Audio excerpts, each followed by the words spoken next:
Especially for the students who I teach on a daily basis. Today's topic will be, memory work. A lot of students, they have a problem of, they cannot recall. Sorry, it's very cold. So they cannot recall the things that they learn, from the books. When there are questions given, or even when, the teachers give them something to write, like, writing skills, they cannot write because they say, "Mujhe yaad nahi hota hai." I don't remember, and I cannot remember what to write. So today we are going to do a class dealing a little bit with, child psychology, which is called pedagogy. Here you can see it here. Pedagogy means, in India we say pedagogy, but it's okay. Doesn't matter with our accent. So pedagogy is actually the art of learning, which students learn, and it is also an art of teaching.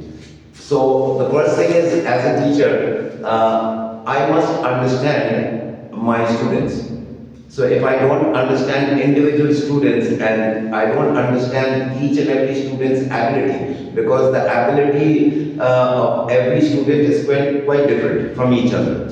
So as a educator, we need to know every student, their ability in learning process, and the learners, the students, they have to also understand quite a few things in actually, inculcating sound education.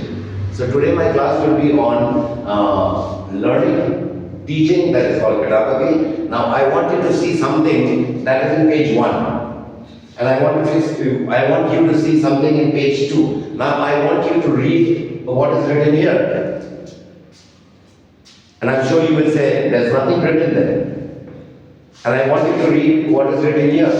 So you say, yes, Anil is a good boy. That is lad. He is also very intelligent.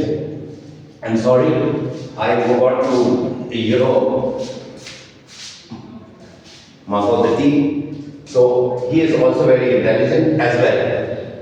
So the basic point is, a student says, I cannot write because I don't know what to write.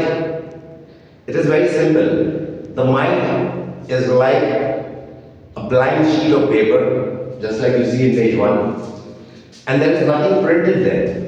But in page 2 you can see this is also a sheet or a page which has printed letters, words, sentences which you can read clearly. So the mind also goes like that. The mind, when we are born as children, it is completely blank. It is undeveloped.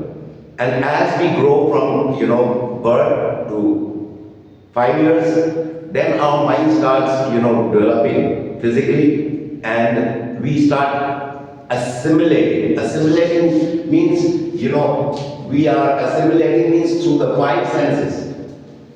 We have the sense of hearing, the sense of smelling, the sense of taste, the sense of feeling, so these 5 senses actually, they build up all these 4 points that are written. Memory, which when you are 5, you are blank. And when you are, let's say, 5 to 6 years old and beyond, then your memory starts working. But how will it work if you don't print anything? You're not printing anything, because like when you went in a small class, your ma'am will say, this is a cat. And now you have seen the cat, and your ma'am will say, the cat meows. And then when you go big, you say, okay, that's a cat, and that meows. That is called permanence. So you see a dog, you say that's a dog. You see a bench, say that's a bench. You see a pen, because that becomes permanent, that is coded in your memory. So memory is very, very important to be printed. If we don't print anything in our memory, it becomes like this blank page. And so you will never be able to recall, speak, or write, because your memory is blank. And so if you want to actually print, then what you got to do is very, very simple. You have to actually assimilate. Assimilate means from the five senses, you are assimilating, and this blank page you are filling one by one, and so the memory is coding. You see, you hear, you taste, you feel, you smell, they are coded. And then you can record, okay, this is sour because it's a lime or lemon, and this is sweet because it's jaggery, which you call good in Hindi, so you know the taste. So you see a cat and you say, okay, that's a cat. You see this is a picture, I'm not a good artist, and you say that's a dog because that becomes permanent. Now, permanency is actually a practical, project that is taught in the class. And let us come down to assimilation again. Now we'll say, how do we assimilate? It is very simple. The very fact that students cannot assimilate because they are not using these five senses. I always, as an educator, I notice a lot of children,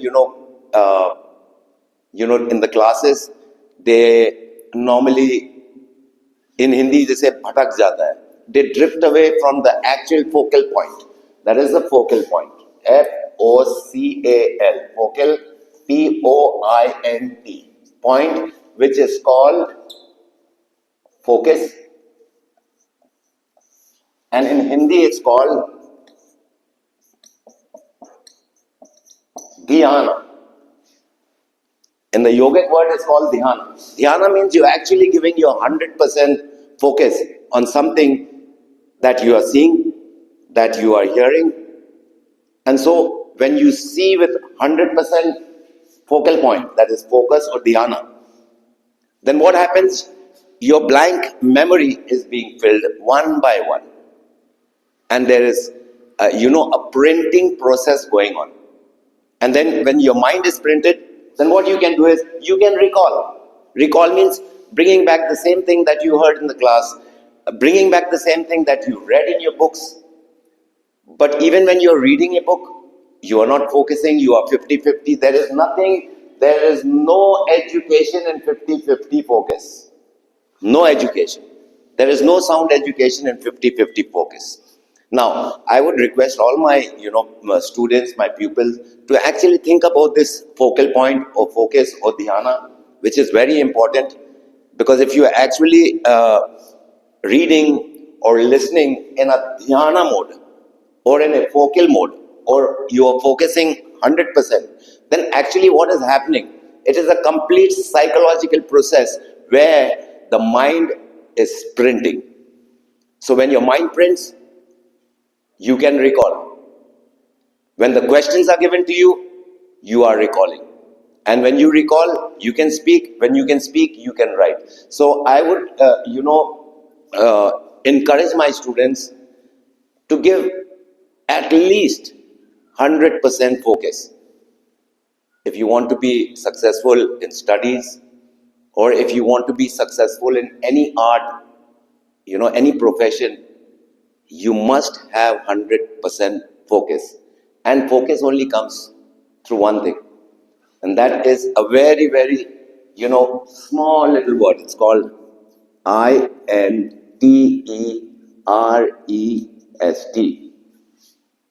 Interest. And if you don't have interest in studying, then I think stop studying. If you don't have interest in any art, like drawing, stop drawing. If you don't have interest in, computers, don't do it. Whatever you have interest in, make that your stream. Because if you have interest, all these things will come one by one.